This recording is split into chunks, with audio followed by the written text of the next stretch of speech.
Bismillahirrahmanirrahim.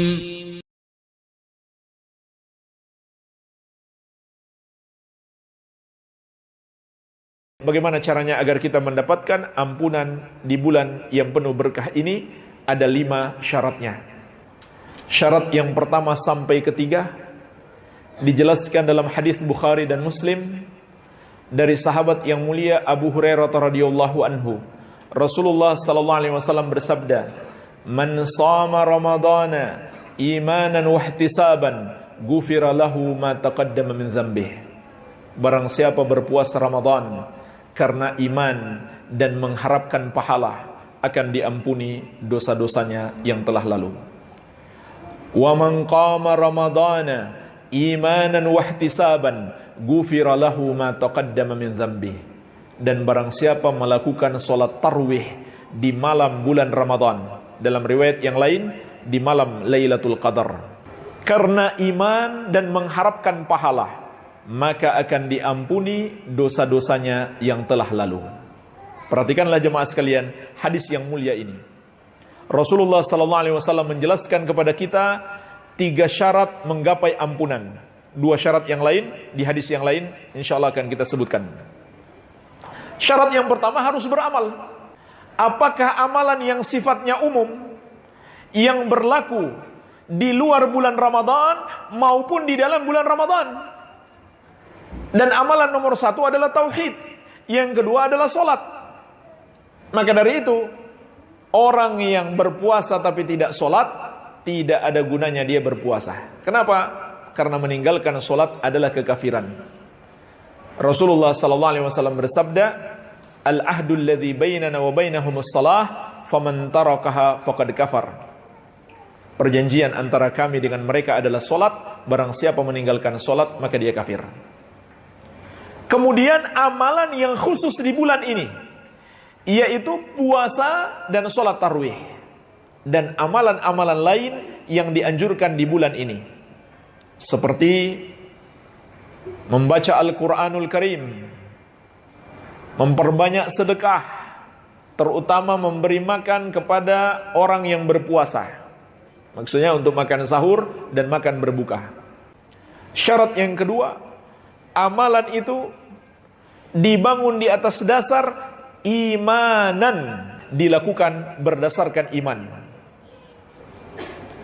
yaitu mengimani semua yang Allah wajibkan untuk diimani, terutama iman kepada Allah, yaitu mengimani Allah sebagai Rabb,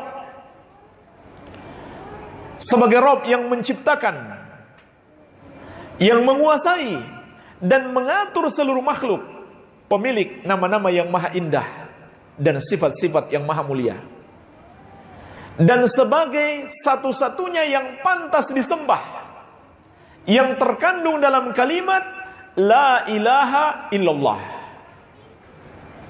Tidak ada yang berhak disembah kecuali Allah, serta mengimani semua yang Allah wajibkan untuk diimani, termasuk mengimani syariat puasa dan sholat tarawih, serta menjauhi dosa-dosa yang bisa membatalkan keimanan. Karena kalau iman batal, maka tidak mungkin kita mendapatkan ampunan Allah. Dan apabila iman kita batal disebabkan dosa-dosa kesyirikan dan kekafiran, semua amal ibadah kita tidak akan diterima oleh Allah. Bagaimana mungkin kita menggapai ampunan kalau iman kita saja sudah batal dan amalan-amalan kita tidak akan diterima oleh Allah? Surat At-Taubah ayat ke-54 Allah menegaskan, "Wa ma mana'ahum an tuqbala minhum nafaqatuhum illa annahum kafaru billahi wa birasulihi." Tidak ada yang menghalangi diterimanya sedekah-sedekah mereka, kecuali karena mereka kafir kepada Allah dan Rasulnya. Jadi kalau ada orang yang kafir kepada Allah atau kepada Rasulnya, mau bersedekah 1 triliun, tidak diterima oleh Allah Azza wa Jalla. Mau beramal sebanyak apapun, tidak diterima oleh Allah. Kenapa? Ada penghalangnya, yaitu dosa kekafiran yang dia kerjakan. Bahkan orang yang tadinya beriman lalu dia melakukan dosa kesyirikan ataupun kekafiran, semua amalannya menjadi batal, terhapus. Bagaimana mungkin dia mendapatkan ampunan? Amalannya terhapus. Surat Al-An'am ayat 88 Allah mengatakan, walau asyraku lahabita anhum ma kanu ya'malun. Seandainya mereka berbuat kesyirikan, terhapuslah amalan yang mereka kerjakan. Tapi subhanallah jemaah sekalian, sangat disayangkan, ternyata masih banyak orang yang mengaku muslim di bulan Ramadan melakukan dosa besar ini. Contohnya apa? Masih ada yang percaya dengan ramalan-ramalan. Padahal Allah telah menegaskan dalam surat An-Naml ayat ke-65, "Qul la ya'lamu man fis samawati wal ardil ghaiba illallah." Katakan, tidak ada yang mengetahui perkara gaib satupun makhluk yang di langit maupun di bumi kecuali Allah.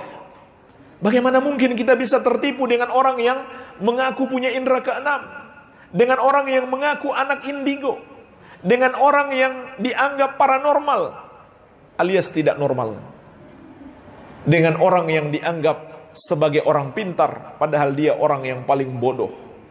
Subhanallah, Allah telah menegaskan tidak ada satupun makhluk di langit maupun di bumi yang mengetahui perkara gaib kecuali Allah.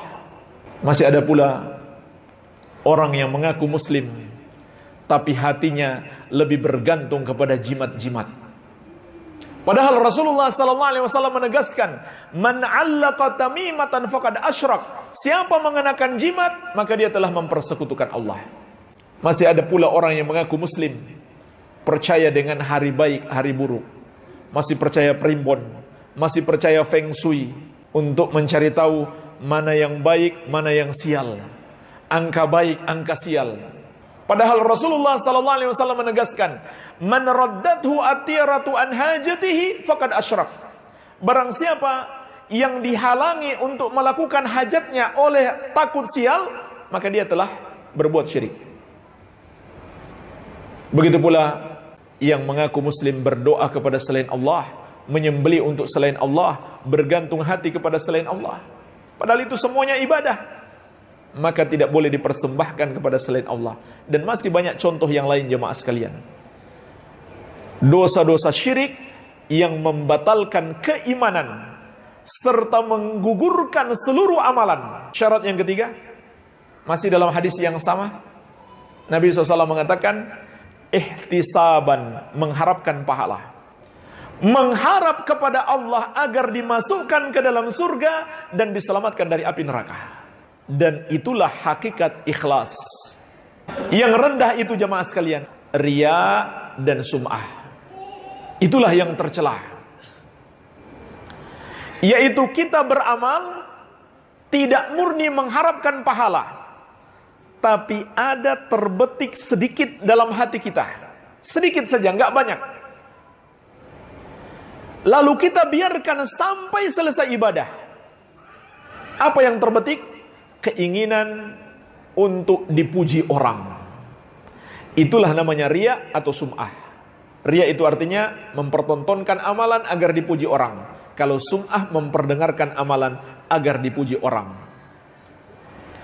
Kalau ini terjadi pada kita, maka kita telah terjerumus di dalam dosa terbesar setelah syirik besar, yaitu syirik kecil.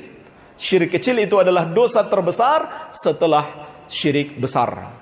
Kita beribadah bukannya dapat ampunan Allah, malah dapat dosa terbesar, yaitu dosa syirik kecil. Oleh karena itu, dalam hadis Mahmud bin Labid radhiyallahu anhu yang diriwayatkan Imam Ahmad, Rasulullah SAW telah memberikan peringatan keras.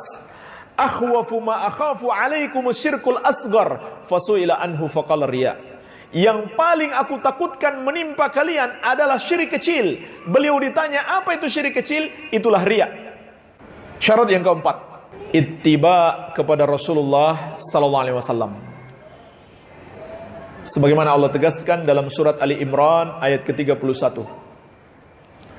Qul in kuntum tuhibbunallaha fattabi'uni yuhibbukumullah wa yaghfir lakum dzunubakum wallahu ghafurur rahim.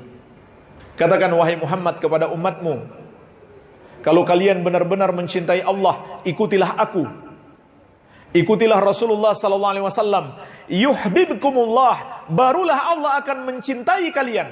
Wa yaghfir lakum dzunubakum, dan mengampuni dosa-dosa kalian. Wallahu ghafurur rahim, dan Allah Maha Pengampun lagi Maha Penyayang. Inilah jemaah sekalian, syarat yang Allah tetapkan untuk menggapai ampunan Allah. Amalan kita harus mengikuti Rasulullah sallallahu alaihi wasallam. Bahaya tidak meneladani Rasulullah sallallahu alaihi wasallam. Amalannya tertolak. Sebagaimana juga dalam hadis riwayat Muslim dari Ummul Mukminin Aisyah radhiyallahu anha, Nabi sallallahu alaihi wasallam menegaskan, "Man amila amalan laisa alaihi amruna fahuwa raddun." Barang siapa mengerjakan satu amalan tidak ada padanya petunjuk dari kami, amalan tersebut tertolak. Bagaimana mungkin dia mendapatkan ampunan? Amalannya saja tertolak. Bukan hanya tertolak, dia pun mendapatkan dosa. Syarat yang kelima adalah menjauhi dosa-dosa besar. Sebagaimana hadis riwayat Muslim dari Abu Hurairah radhiyallahu anhu, Rasulullah sallallahu alaihi wasallam bersabda, "As-salawatul khams wal jum'atu ilal jum'ah wa ramadan ila ramadan mukaffiratun lima bainahunna idza jutunibatil kaba'ir." Salat yang 5 waktu. Salat Jumat sampai Jumat berikutnya. Dan puasa Ramadan sampai Ramadan tahun berikutnya.